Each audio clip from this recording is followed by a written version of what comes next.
Assistant police commissioner তিনি ড্রেনে পড়ে গেলেন, কিন্তু কোথায় কিভাবে ড্রেনে পড়ে গেলেন?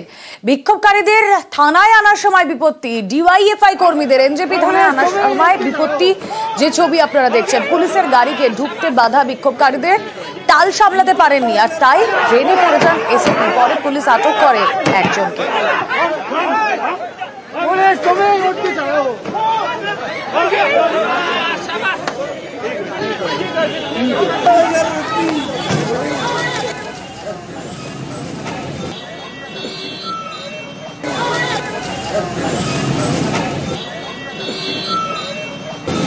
বিশাল গেছে না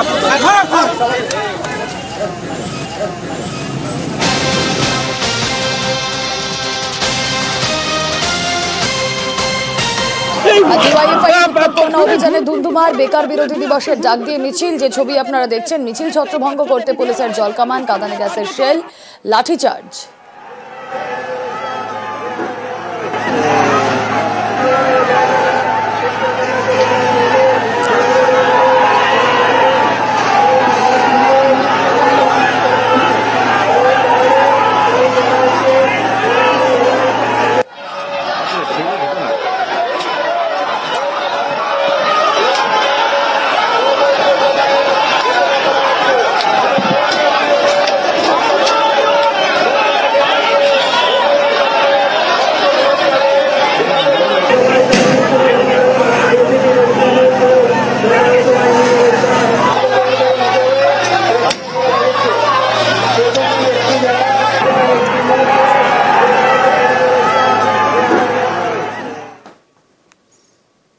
সরকারি হাসপাতাল থেকে রোগীদের পাঠিয়ে দেন নার্সিংহোমে। দিনহাটা মহকুমা হাসপাতালের দুই ডাক্তার আসলে ডাকাত। বিস্ফোরক দিনহাটার তৃণমূল বিধায়ক তথা উত্তরবঙ্গ উন্নয়ন মন্ত্রী উদয়ন গুহ। উদয়ন গুহ যে কাজ করেছেন, ঠিক কাজ করেছেন, তাকে আমরা সাধুবাদ জানাই।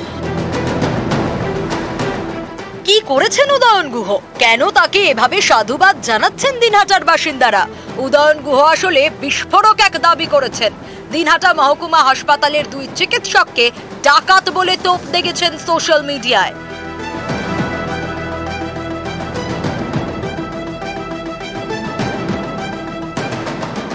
দিনহাটার তৃণমূল বিধায়ক তথা উত্তরবঙ্গ উন্নয়ন মন্ত্রী উদয়ন গুহ বৃহস্পতিবার রাতে তিনি ফেসবুকে লেখেন, ডাকাত বিসি বর্মা গরিব মহিলা গর্ভবতী হওয়ার পর থেকেই দেখছেন।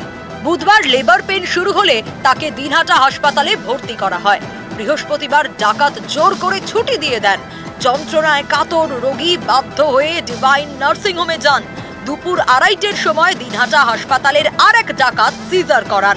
দুই ডাক্তারই দিনহাটা হাসপাতাল এবং ডিভাইন নার্সিংহোমের সঙ্গে জড়িত।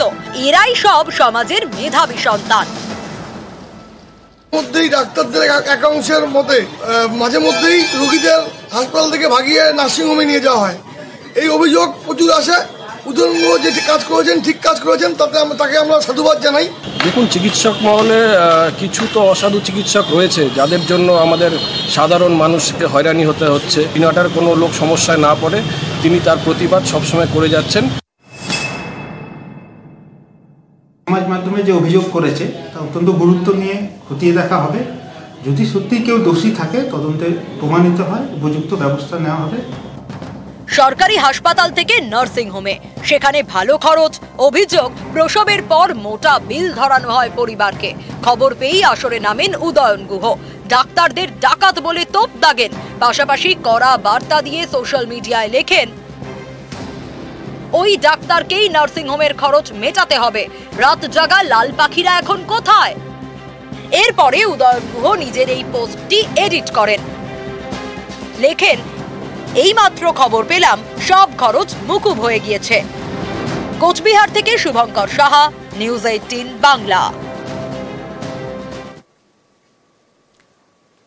জেলের পরেই জামিন। বিডিএ চেয়ারপারসনের 3 বছরের জেল, নিম্ন আদালতের জেল আর তারপরেই জামিন। 20,000 টাকার ব্যক্তিগত বন্ধে অস্থায়ী জামিন। খুনের চেষ্টার ঘটনায় জামিন কাকলিতা গুপ্ত। নির্দেশ বর্ধমান ফার্স্ট ট্র্যাক কোর্টের। বাকি দোষীদের 10 বছর জেল। উনি আমার বেল পিটিশন গ্রহণ করে এবং গ্র্যান্ট করেছেন বেল। 20,000 টাকার বেল বন্ড দিয়েছেন। জামিনটা অস্থায়ী, ওই অ্যাপিল পর্যন্ত, তারপরে ওনার কাছে জমা দিতে হবে, না হলে ওনার বেল ক্যান্সেল হবে। পিরিয়ড হচ্ছে না 1 মাসের পিরিয়ড আমাদের, 1 মাস অস্থায়ী জামিন দিলে, অস্থায়ী জামিন দিয়ে। আজকে কি উনি ছাড়া পাবেন তাহলে? অবশ্যই। দুর্গাপুর ব্যারাজ ব্রিজ সংস্কারের উদ্যোগ। এবার বর্ষার আগেই এই সংস্কারের কাজ শেষ করতে চায় সেচ দপ্তর। এর জন্য প্রথমে দামোদরের উপর বিকল্প সেতু তৈরি করা হবে, আর সেটা হয়ে গেলেই দুর্গাপুর ব্যারাজ ব্রিজ সংস্কারের কাজ শুরু।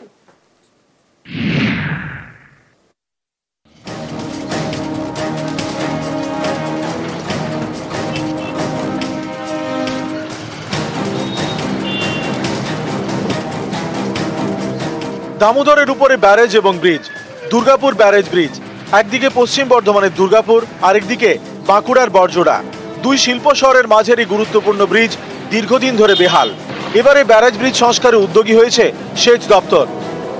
কয়েক বছর ধরে খুব খারাপ অবস্থায় ছিল।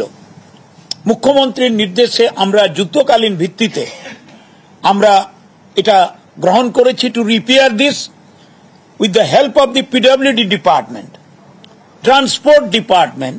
যেহেতু এটা 5-6টা ডিস্ট্রিক্টকে ইনভলভ করেছে, very important communicating bridge.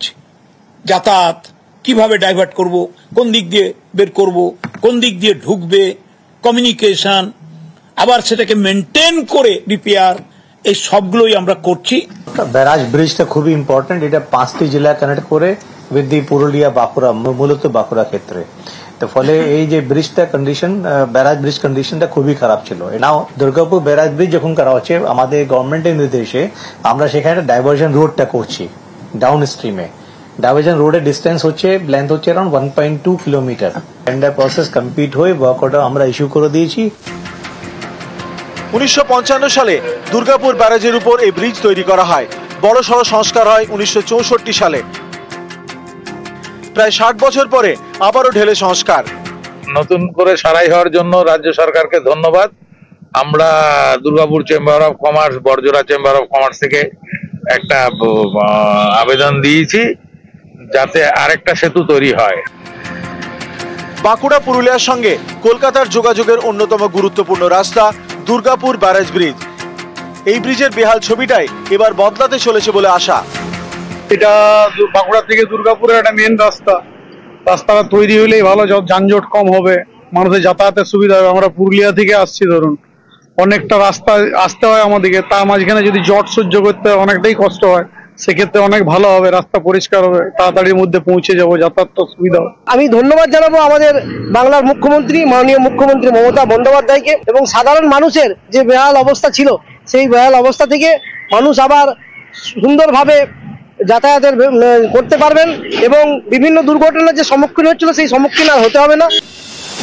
Durgapur barrage bridge দিয়ে রোজ প্রায় 26,000 গাড়ি যাতায়াত করে। সংস্কারের জন্য এমন গুরুত্বপূর্ণ রাস্তা বন্ধ করা যাবে না। ব্যারেজ ব্রিজের 50% ব্লক করে সংস্কারের কাজ হবে। সেচ দপ্তর চায় এই সংস্কারের কাজ 15 জুনের মধ্যে শেষ করতে। ব্রিজের পাশে বিকল্প রাস্তাও তৈরি করবে সেচ দপ্তর। এর জন্য সেচ দপ্তরের ইঞ্জিনিয়ারদের নিয়ে তৈরি হয়েছে টাস্ক ফোর্স। দামোদরের ডাউনস্ট্রিমে তৈরি হবে বিকল্প ব্রিজ, যা লম্বায় 1 কিলোমিটার 200 মিটার, চওড়ায় 5.5 মিটার। 3 এপ্রিল থেকে বিকল্প ব্রিজ তৈরির কাজ শুরু হবে। সেচ দপ্তরের টার্গেট 15 এপ্রিলে এই কাজ শেষ করা। রাজ্য সরকারের উদ্যোগে নতুন করে এই রাস্তা তৈরির কাজ শুরু হতে চলেছে, এবং ব্যারেজের সংস্কারের কাজও শুরু হতে চলেছে। খুশি সাধারণ মানুষ থেকে এলাকার মানুষ। দুর্গাপুর থেকে আবির ঘোষালের সাথে অর্পণ চক্রবর্তী, নিউজ 18 বাংলা।